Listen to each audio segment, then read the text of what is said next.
రెడ్డప్ప గారి మాధవిరెడ్డి. ధన్యవాదాలు అధ్యక్ష.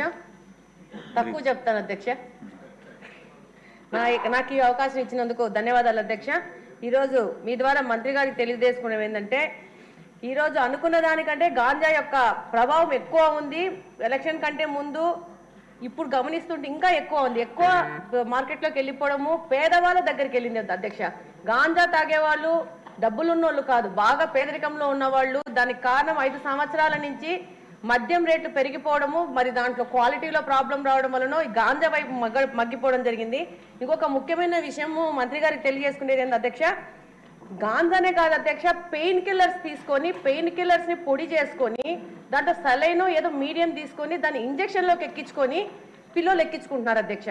దీని మీద కడప ఎస్పీ గారిని కూడా కలవడం జరిగింది. తల్లులు వాళ్ళు మా దగ్గరకు వచ్చి ఆ యొక్క మెడిసిన్స్, మీడియంస్, సిరంజెస్ తీసుకొచ్చి చూపించి, పిల్లలు ఒక్క దాంట్లో కలుపుకొని 10 మంది 15 మంది పిల్లోళ్ళు ఇంజక్షన్స్ తీసుకుంటున్నారు. ఒకటి, ఆ ఇంజక్షన్స్ వల్ల వాళ్ళకి మత్తు వచ్చేసి ఆ విధంగా ఆరోగ్యం పాడైపోతా ఉంది. రెండో ప్రకారం ఏంటంటే అంటువ్యాధులు ప్రబలే అవకాశం ఉంది అధ్యక్ష. ఆ తల్లులు వచ్చి చెప్పిన విషయం ఏంటంటే, మా పిల్లల్ని తీసుకెళ్లి జైల్లో వేసేయండి, మా పిల్లల్ని మేము ఆపుతుంటే మమ్మల్ని కొడుతున్నారు, ఈ యొక్క మెడిసిన్స్ కొనడానికి వెళ్ళేసి డబ్బులు దొంగతనాలు చేయడము, వాళ్ళ ఇంట్లో కొట్టడము, వాళ్ళ పక్క వాళ్ళ జోలికి పోవడము, ఇలాంటి నేరాలు చేయడానికి అవకాశం వస్తూ ఉంది. మేము కంట్రోల్ చేయలేకపోతున్నాము, మా పిల్లల ఆరోగ్యాలు పాడైపోతుంది, మీరు ఏమన్నా చెయ్యి ఆపండి మేడం అని చెప్తున్నారు. అంటే నాకు అర్థమైంది ఏంటంటే, ఉన్న సమస్య కంటే సమస్య పెద్దగా ఉంది. ఈరోజు మనం కనుక్కుంటే ఏమవుతుందంటే అధ్యక్ష, ఈ యొక్క మెడిసిన్స్ కొరియర్ ద్వారా తెప్పించుకుంటున్నారు.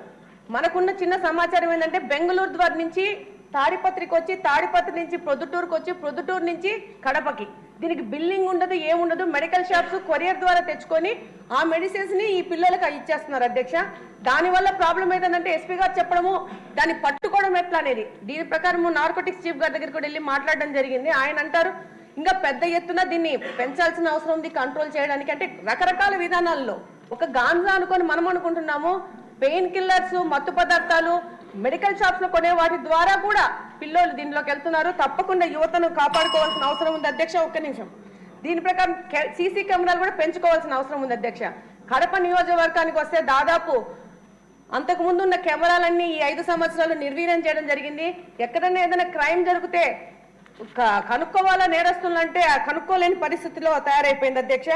ఇంకోటి అధ్యక్ష, మా కడపలో మార్పు అనే పేరు మీద ఈ డి అడిక్షన్ సంబంధంగా ప్రైవేట్ డాక్టర్స్ వచ్చి ఒక సెంటర్ని ఓపెన్ చేసినారు అధ్యక్ష కడపలో.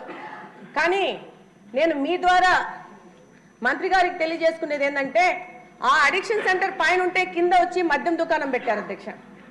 అంటే పైన తాగండి, పైన డి అడిక్షన్ సెంటర్కి వెళ్ళండి, కిందికి వెళ్ళి మద్యం తాగండి, మళ్ళా చెడిపోని మళ్ళీ పైకి వచ్చి అడిక్షన్ సెంటర్లు వచ్చారండి. దాని మీద పెద్ద ఎత్తున మేము అధికారుల దృష్టికి తీసుకుపోవడం, అక్కడి నుంచి ఆ మద్యం దుకాణం కడపలో మార్చి బిల్టప్ సర్కిల్లో కడపలో దాన్ని మార్చి దూరంగా పెట్టండి. ఎందుకంటే ఒక పెద్ద ప్రయోజనం కింద ప్రైవేట్ వ్యక్తులు, డాక్టర్స్ వచ్చేసి పిల్లలు దీంట్లో బాధపడుతున్నారు, వీళ్ళని మార్చాలనే ఉద్దేశంని ఈ యొక్క కింద మద్యం దుకాణం పెట్టడం ద్వారా దాన్ని దెబ్బతీసినట్టు అవుతుంది అధ్యక్ష. థ్యాంక్ యూ అధ్యక్ష.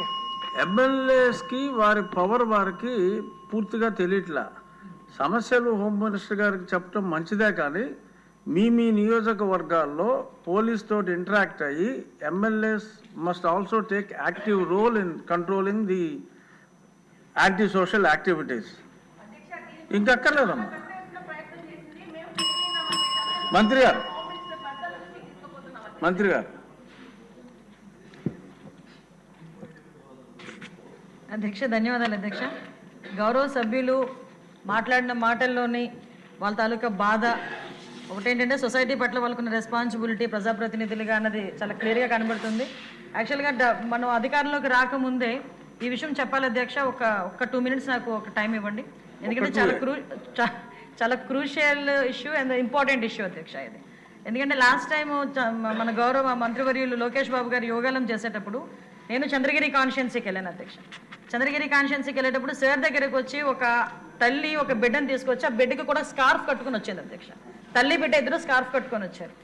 ఏంటి విషయం అంటే, లోకేష్ బాబు గారితోనే మాట్లాడాలి అని చెప్పి పక్కకి వెళ్ళి, మా అమ్మాయిని గంజాయికి అలవాటు చేసేశారు, మా అమ్మాయి గంజాయికి అలవాటు పడిపోయింది, నా బతుకేంటో అర్థం కావట్లేదు, ఏం జరుగుతుందో తెలియట్లేదు, నేను మా అమ్మాయి చనిపోవడం తప్పించి వేరే దారి లేదు అని చెప్పి ఆ రోజు ఆ తల్లి కూతుర్లు ఇద్దరూ కూడా గౌరవ మంత్రివర్యుల దగ్గరికి వచ్చి బాధపడి ఏడిస్తే ఆ రోజు మంత్రివర్యులు ఒక మాట చెప్పడం, అధ్యక్ష, మన గవర్నమెంట్లోకి వచ్చిన తర్వాత గంజాయి మీద దృష్టి పెట్టాలి అంటే ఆ రోజు నుంచే ఒక కార్యాచరణ రూపొందించుకొని యువగలం పాదయాత్రలో ఏదైతే ప్రజా సమస్యల మీద గుర్తించడానికి వెళ్ళిన నేపథ్యంలో అదే రకంగా ఈరోజు మనం అధికారంలోకి వచ్చిన వెంటనే గాంజాయి మీద ఉక్కుపాదం మోపాలి అన్న ఒక థియరిటికల్గా మనందరం కూడా వెళ్ళడం జరిగింది, అధ్యక్ష.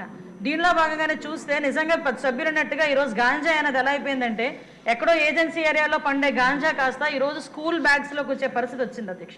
స్కూల్లో పిల్లలు కూడా గాంజాయి తీసుకునే పరిస్థితులకు వచ్చేసారు. అంటే లాస్ట్ 5 సంవత్సరాలు ఇందాక సభ్యులు మన వాసు గారు మాట్లాడినప్పుడు కనీసం గాంజా మీద కానీ గాంజా బ్యాచ్ గురించి కానీ బ్లేడ్ బ్యాచ్ గురించి కానీ దౌర్భాగ్యం ఏంటంటే ఒక సీఎం స్థాయిలో ఉన్న వ్యక్తి ఏ రోజు కూడా ఒక రివ్యూ తీసుకోకపోవడం, ఒక ఇన్ఫర్మేషన్ కనీసం తెప్పించుకోకపోవడం, అధ్యక్ష. దీని పర్యవసానం ఏదంటే 5 సంవత్సరాలు దీన్ని క్యారీ ఫార్వర్డ్ చేసుకొని ఈ రోజు ఇంతవరకు రావడం జరిగింది, అధ్యక్ష. దీని నేపథ్యంలో ఈ రోజు ఈ గంజాయిని ఇమీడియట్గా మనం అరికట్టాలి అనుకునేటప్పుడు చాలా ఎక్సర్సైజ్ చేసుకోవాల్సి వస్తుంది, అధ్యక్ష. సిస్టమ్ని కూడా మనం మళ్ళా రిపేర్ చేసుకోవాల్సిన పరిస్థితి ఏర్పడింది, అధ్యక్ష. ఇంతకు ముందు గాంజాయికి సంబంధించి పైనుంచి ఏజెన్సీ నుంచి కిందకు వచ్చే సిచ్యువేషన్లో ఎన్ని చెక్ పోస్టులు ఉన్నాయని నేను వైజాగ్ సిపి గారిని ఒకసారి నేను హోమ్ మినిస్టర్ అయిన వెంటనే మాట్లాడితే కేవలం 2 సీసీ కెమెరాలు ఉన్నాయి, చెక్ పోస్టులు ఉన్నాయి, దాని దగ్గర 2 సీసీ కెమెరాలు ఉన్నాయని చెప్పారు, అధ్యక్ష. అంటే చెక్ పోస్టులు కూడా పెట్టుకోలేని పరిస్థితులు అయిపోయింది. ఈ రోజు మళ్ళా తిరిగి గాంజా నిర్మూలనకి పర్టికులర్గా ఎక్కడెక్కడైతే ఏరియాస్ నుంచి అయితే మనకి ట్రాన్స్పోర్ట్ జరుగుతుందో ఆ ట్రాన్స్పోర్ట్ అన్ని ఏరియాలలోని కూడా చెక్ పోస్టులు ఏర్పాటు చేసుకున్నాం. చెక్ పోస్టుల దగ్గర సీసీ కెమెరాస్ ఏర్పాటు చేసుకున్నాం, అధ్యక్ష. ఏ గాంజా తీసుకునే వ్యక్తి కూడా ఎక్కడ కూడా తప్పించుకోకూడదనే ఉద్దేశంతోనే సర్వేలెన్స్ కింద సీసీ కెమెరాలు ఆల్రెడీ ఫిక్స్ చేస్తున్నాం, అధ్యక్ష. దీని నేపథ్యంలోనే మనం అర్థం చేసుకుంటే, అధ్యక్ష, ఈ 5 నెలల కాలంలో మనం వచ్చిన ఎన్డీఏ గవర్నమెంట్ వచ్చిన 5 నెలల కాలంలోనే సుమారుగా 25,000 కేజీల గాంజాని ఈరోజు పట్టుకొని గవర్నమెంట్ స్వాధీనం చేసుకునే పరిస్థితి, పోలీస్ డిపార్ట్మెంట్ వాళ్ళు పట్టుకొని స్వాధీనం చేసుకునే పరిస్థితి కనిపించింది, అధ్యక్ష. దగ్గర 916 మందిని కూడా ఈరోజు మనం జూన్ నుంచి అక్టోబర్ వరకు చూసుకుంటే 916 మంది మీద ఆల్రెడీ కేసులు నమోదైన వాళ్ళందరూ కూడా వెళ్ళారు, అధ్యక్ష. ఇందాక గౌరవ సభ్యులు కూడా జైలుకి సంబంధించిన విషయం కూడా చెప్తున్నారు, అధ్యక్ష. ఇంతకు ముందు ఏం జరిగిందన్న దాని గురించి ఈ రోజు నేను చెప్పక్కర్లేదు, మీరు చెప్పక్కర్లేదు, ప్రపంచం అంతా కూడా తెలుసు. కానీ ఈ రోజు మేము వచ్చిన తర్వాత మా నిఘా యంత్రాలు ఎంత క్లియర్ గా పనిచేస్తున్నాయంటే ఎప్పుడు నుంచి జరుగుతుందో అర్థం కాదు. రాజమండ్రిలోని ఒక ఫార్మసిస్ట్ ఒక జైల్లో ఉన్న వ్యక్తికి గాంజా తీసుకెళ్లే పరిస్థితి నిన్న మొన్న కనిపిస్తే ఇమీడియట్ గా దాన్ని మా నిఘా యంత్రాలన్నీ కూడా పట్టుకొని అతన్ని కూడా అరెస్ట్ చేసి జైలుకు పంపించిన పరిస్థితి.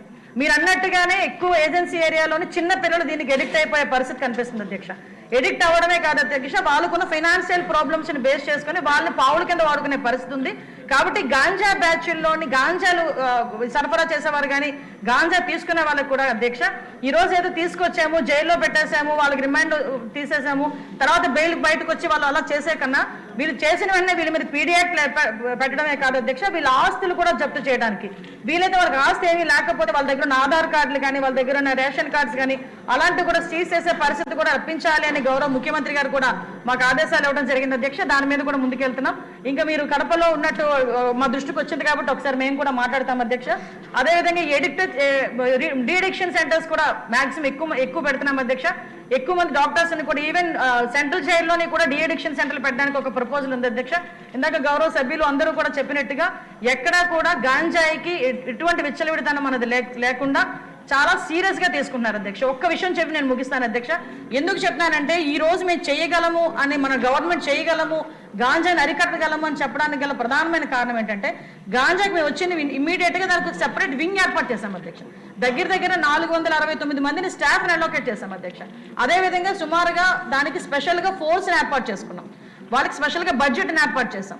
ఎక్కడా కూడా మిగతా డిపార్ట్మెంట్ వాళ్ళతో కాకుండా వాళ్ళు సపరేట్ గా వాళ్ళకు ఒక అధికారాలు ఇచ్చి సర్వాధికారాలు ఇచ్చి ఈరోజు గాంజాని అరికట్టే పరిస్థితిలో మనం తీసుకొచ్చాం. 5 సంవత్సరాలు ముఖ్యమంత్రిగా ఉన్న వ్యక్తి ఆ పులివెందుల ఎమ్మెల్యే ఈ రోజు అప్పటి వరకు ఎక్కడ కూడా ఒక రివ్యూ చేయకపోతే నాకు తెలిసి 5 నెలల కాలంలో దగ్గర 7 సార్లు గంజాయి విషయంలో రివ్యూ చేసిన ఘనత కూడా గౌరవ ముఖ్యమంత్రి గారికి మన దక్కింది, అధ్యక్ష. కాబట్టి ఇంత కాన్ఫిడెంట్ గా మేము చెప్పగలుగుతున్నాం, అధ్యక్ష. గాంజాని కానీ బ్లేడ్ బ్యాచ్ కానీ బ్లేడ్ బ్యాచ్ కూడా ఎక్కువగా రాజమండ్రి విజయవాడలోనే ఎక్కువగా ఉంటుంది, అధ్యక్ష. దాన్ని కూడా అరికట్టడానికి ఈ రోజు పోలీస్ డిపార్ట్మెంట్ అంతా సన్నద్ధమైనారు, అధ్యక్ష. Thank you. సిన్సియర్ గా పోలీసులు కృషి చేస్తే వాళ్ళు పట్టుకోవడం పెద్ద కష్టం కాదమ్మా. సిన్సియారిటీ విషయంలో ఈరోజు గౌరవ ముఖ్యమంత్రి గారి నాయకత్వంలో ఆయన తాలూకా అంటే ఆయన నాయకత్వంలో లీడర్షిప్లో ఈరోజు పోలీస్ డిపార్ట్మెంట్ అయితే చాలా పర్ఫెక్ట్గా వర్క్ చేసుకున్నారు. అధ్యక్ష, నేను సభాముఖంగా ధైర్యంగా నేను చెప్పగలుగుతున్నాను, పోలీస్ డిపార్ట్మెంట్లో మార్పు వచ్చింది. ఒకటే పోలీస్ డిపార్ట్మెంట్కి ఈరోజు వాళ్ళ బాధ్యత ఏంటి, వాళ్ళ కర్తవ్యం ఏంటి అన్నది ఈ 5 నెలల్లో తెలిసింది అధ్యక్ష. 5 సంవత్సరాలు మర్చిపోయి ఉండొచ్చు, కానీ 5 నెలల్లో గుర్తొచ్చింది, చేస్తున్నారు అధ్యక్ష. మీ అందరూ కూడా సహకరించాలి.